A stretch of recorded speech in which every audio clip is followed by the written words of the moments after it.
I mean, the last time I was here, I think was like as we were saying the other day, like 2013.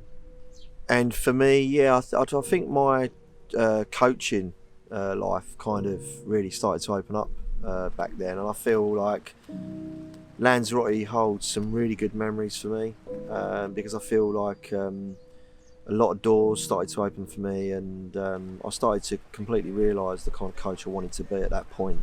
I believe it takes you a number of years to find out what kind of coach you want to be and what sits well with you and what works well with you. There's many different styles out there that coaches can like, kind of grab hold of, but it's what really sits best for you. And at that particular time for me, I think what I realised was I wanted to really kind of see how far I could go.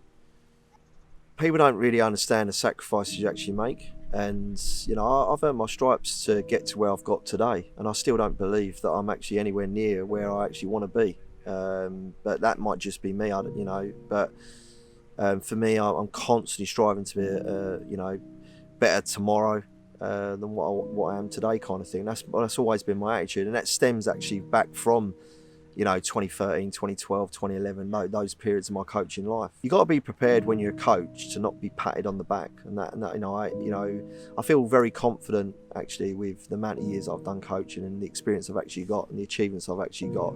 But for me, I still ain't nowhere near where I want to finish. Yeah, I was quite surprised when someone done a bit of a tally on the success I've actually had in my coaching career so far to date, and it was highlighted to me that I'd produced, I think it was a number of like 60 odd champions, and most of those have been since I've been under Brett, so the Tricycle method. And I was quite shocked, if I'm honest. To be honest, I'm not really a coach that actually pays attention to the champions or the PBs or the medals or the general results. The rule of thumb I have is, if my athlete is achieving the things that they want to achieve, then my job is kind of like done in effect.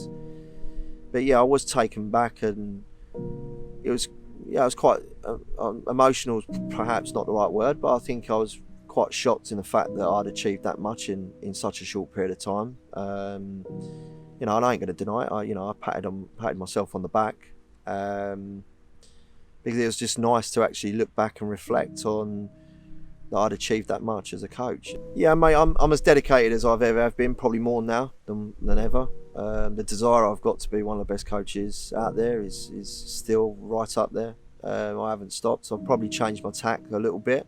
So it's still business as usual for me, and I'm here to stay. And it's the same as what I've probably said in previous interviews with you, mate. It's not an if, it's when it happens for me, and I'm very confident that I'm in no rush, and I'm playing the long haul game with this.